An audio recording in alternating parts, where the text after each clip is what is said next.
ಮಂಜುಳಾ ನಂಜೇಶ್ಗೌಡ ಅಂತ, ಚನ್ನರಾಯಪಟ್ಟಣ ತಾಲೂಕು ದೊಡ್ಡಮದಕಟ್ಟ. ಅಂದರೆ ನಮಗೇನಾದರೂ ಒಳಿತಾಗದಿದ್ದರೆ ನಮಗೇನಾದ್ರು ನೆರವೇರಿಸ್ಕೊಡವ ಅಂತ ಹೇಳಿದ್ದು, ಅದು ಆದಷ್ಟು ಸಕ್ಸಸ್ ಆಯಿತು. ಅಂದರೆ ಬೇರೆಯವರು ನಮ್ಮ ರಿಲೇಷನ್ ಹೋಗಿ ಹೇಳಿದ್ರು, ಅದಕ್ಕೋಸ್ಕರ ಬಂದ್ವಿ. ನಾವು ಭಕ್ತಿ ಅಪಾರ ಇಟ್ಕೊಂಡೇ ಬಂದಿರೋದು ಇಲ್ಲಿಗೆ.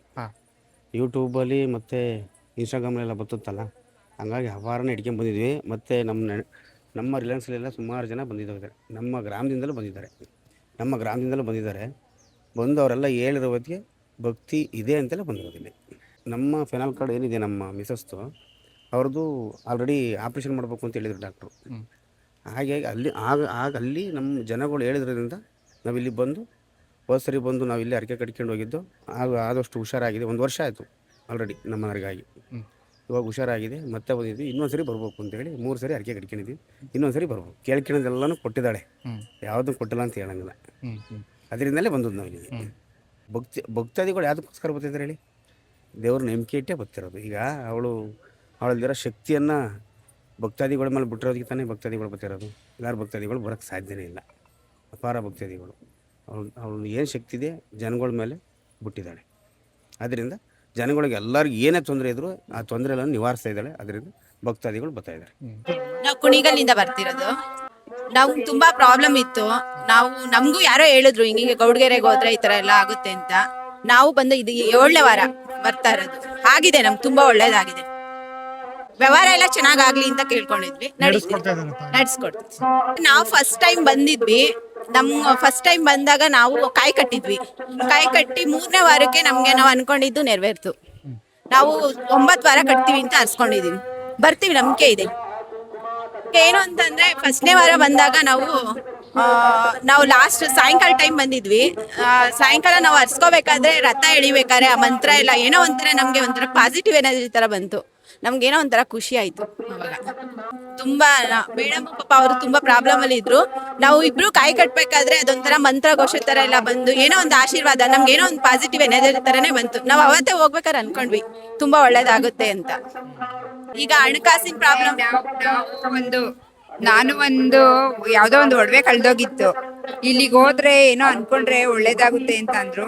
1ನೇ ವಾರಕ್ಕೆನೆ ನಮ್ಗೆ ಅದು ಯಾರ್ದು ಎತ್ಕೊಂಡಿರೋದು ಎಲ್ಲ ಗೊತ್ತಾಯ್ತು. ಯಾರು ಎತ್ಕೊಂಡಿದ್ರು ಏನು ಅಂತ ಎಲ್ಲ ಗೊತ್ತಾಯ್ತು. ಸಿಕ್ತು ನಿಮ್ಮ ಒಡವೆ?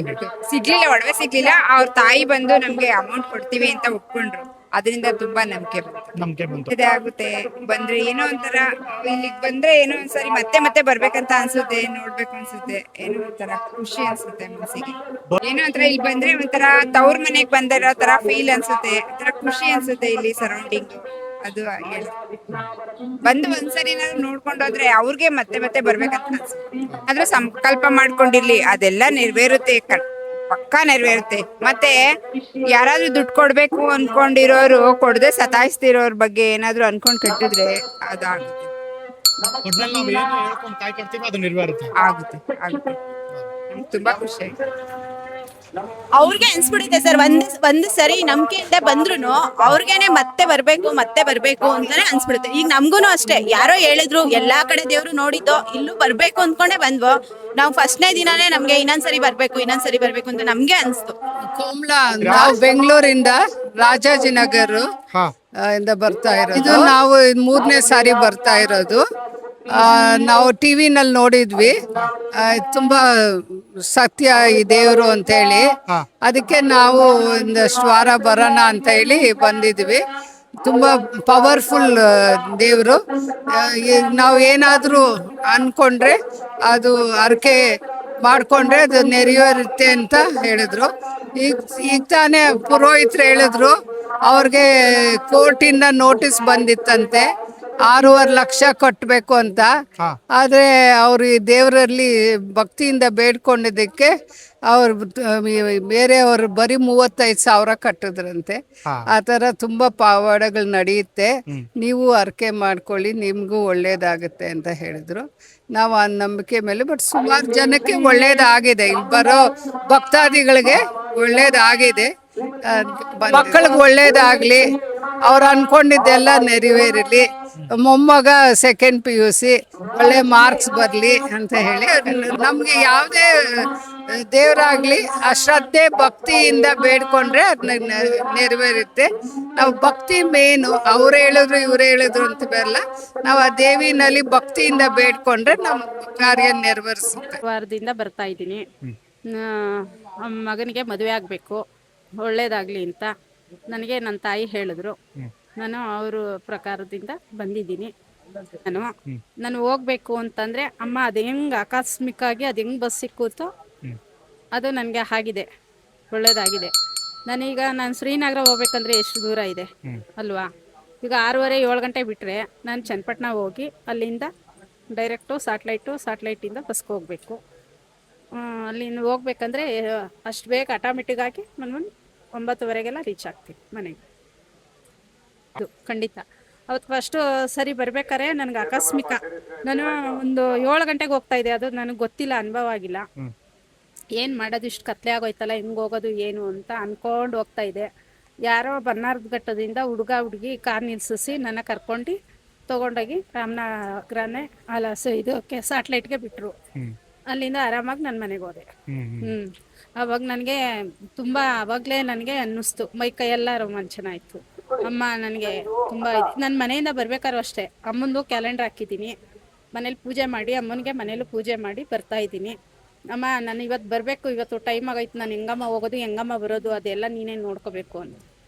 ಆಕಸ್ಮಿಕ ಅದು ನನಗೆ ಒಳ್ಳೆಯದೇ ಆಗ್ತಾಯಿದೆ. ಎಲ್ಲರೂ ಹೇಳ್ತಾ ಇದ್ರು ಈ ನಮ್ಮ ತಾಯಿನ ನಂಬಿ ಚೆನ್ನಾಗಿ ಇದಾಗುತ್ತೆ ಅಂತ.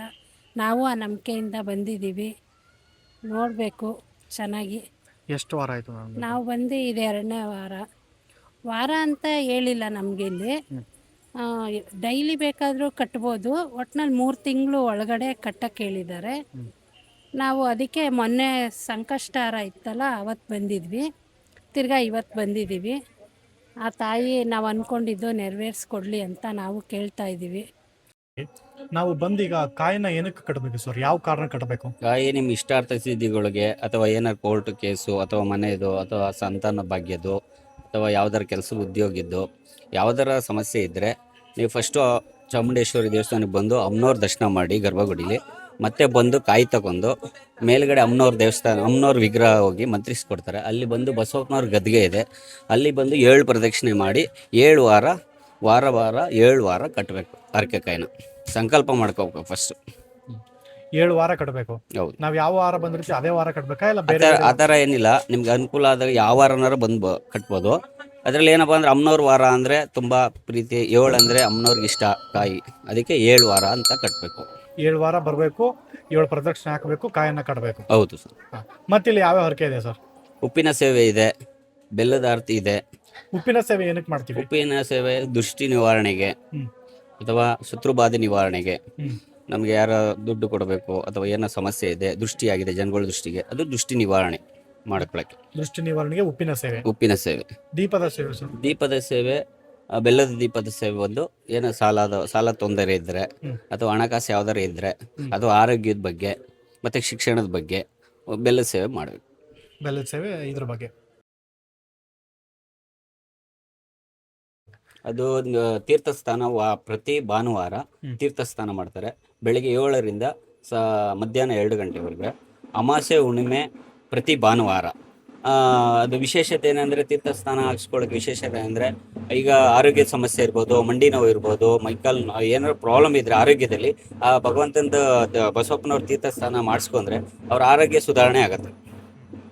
ಮತ್ತು ಈ ದೇವಸ್ಥಾನ ವಿಶೇಷತೆ ಏನಂದರೆ, ಇವೆ 24 ಗಂಟೆನೂ 24x7 ಅನ್ನದಾಸೋಹ. ಯಾರೇ ಭಕ್ತಾದಿ, ಎಷ್ಟೇ ಜನ ಭಕ್ತಾದಿ ಬಂದರು.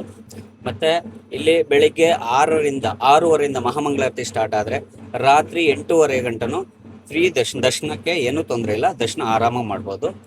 ಬಟ್ ಇಲ್ಲಿ ಇನ್ನೊಂದೇನಪ್ಪ ಅಂದರೆ ವಿಶೇಷತೆ ಅಂದರೆ, ಭಕ್ತಾದಿಗಳು ಸಾಗರ ಜನಸಂಖ್ಯೆ ಜಾಸ್ತಿ ಬರೋದ್ರಿಂದ ಇಲ್ಲಿ ಕಾಯಿ ಕಟ್ಟೋದ್ರಿಂದ, ಅರಕೆ ಕಾಯಿ ಕಟ್ಟೋದ್ರಿಂದ ಅವ್ರಿಗೆ ಕೆಲಸಗಳು ಆರಾಮಾಗಿ, ಮತ್ತೆ ಅವರು ಯಾವುದೇ ಥರ 7 ವಾರ ಕಟ್ಟಿದ ತಕ್ಷಣ ಅವ್ರ ಕೆಲಸ ಸಂಪೂರ್ಣವಾಗಿ ಆಗಿರುತ್ತೆ. ಯಾರು ಆಗಿಲ್ಲ ಅಂತ ಭಕ್ತಾದಿಗಳು ಹೇಳಿಲ್ಲ, ಎಲ್ಲರಿಗೂ ಆಗಿದೆ. ಅವ್ರವ್ರ ಕೆಲಸ ಏನೇನು ಸಂಕಲ್ಪ ಮಾಡ್ಕೊಂಡಿದ್ದಾರೆ, ಅವ್ರೇನೇನು ಕಷ್ಟ ತೋಡ್ಕೊಂಡಿದ್ದಾರೆ ಅಮ್ಮನವ್ರ ಹತ್ರ, ಅದೆಲ್ಲ ಪೂರ್ತಿ ಆಗಿದೆ. ಸಂಜೆ ಈಗ ಸಂಕಲ್ಪ ನಡೀತಾ ಇದೆಯಲ್ಲ, ಅದು ಯಾವ ರೀತಿ ಏನಕ್ಕಾಗಿ ಮಾಡ್ತಾರೆ, ಅದು ಎಷ್ಟೊತ್ತಿಗೆ ತೇರು. ನಡೆಯುತ್ತೆ? ಪ್ರತಿ ವಾರ ಎಷ್ಟೊತ್ತಿಗೆ ನಡೆಯುತ್ತೆ? ಪ್ರತಿ ದಿನಾನೇ ಇರುತ್ತೆ ಇದು ತೇರು ಎಳಿತಾರೆ ಅಮ್ಮನವ್ರದ್ದು, ಚಾಮುಂಡಮ್ಮನವ್ರದ್ದು. ಪ್ರತಿದಿನ ತೇರು ಎಳಿತಾರೆ. ಮತ್ತೆ ಮಣ್ಣಿನ ದೀಪ ಹಚ್ತಾರೆ.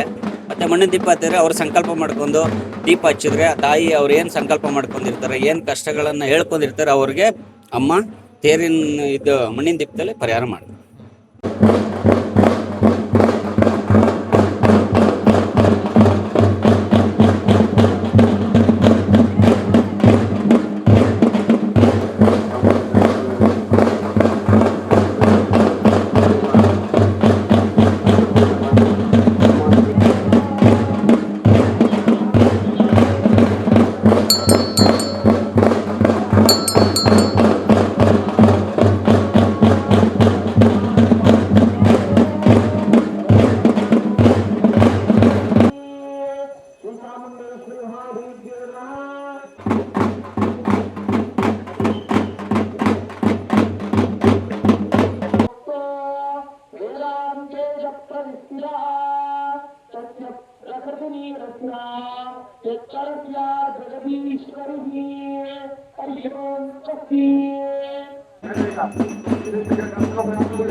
ದೇವಸ್ಥಾನ ರಾಮನಗರದಿಂದ ಚನ್ನಪಟ್ಟಣ ಬರಬೇಕು. ಚನ್ನಪಟ್ಟಣ ತಾಲೂಕಿಂದ 17 ಕಿಲೋಮೀಟರ್ ಆಗುತ್ತೆ. ಗೌಡಗೆರೆ ಚಾಮುಂಡೇಶ್ವರಿ ಪುಣ್ಯಕ್ಷೇತ್ರ, ಶ್ರೀ ಪವಾಡ ಬಸವಪ್ಪನವರ ಪುಣ್ಯಕ್ಷೇತ್ರ.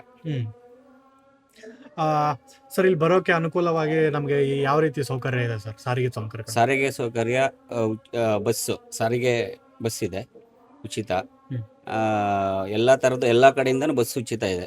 ತುಮಕೂರು, ಕುಣಿಗಲ್ಲು, ಮದ್ದೂರು, ಮಂಡ್ಯ, ಮೈಸೂರು, ಬೆಂಗಳೂರು ಕಡೆಯಿಂದನೂ ಉಚಿತವಾಗಿ ಬಸ್ ಫ್ರೀ ಇದೆ.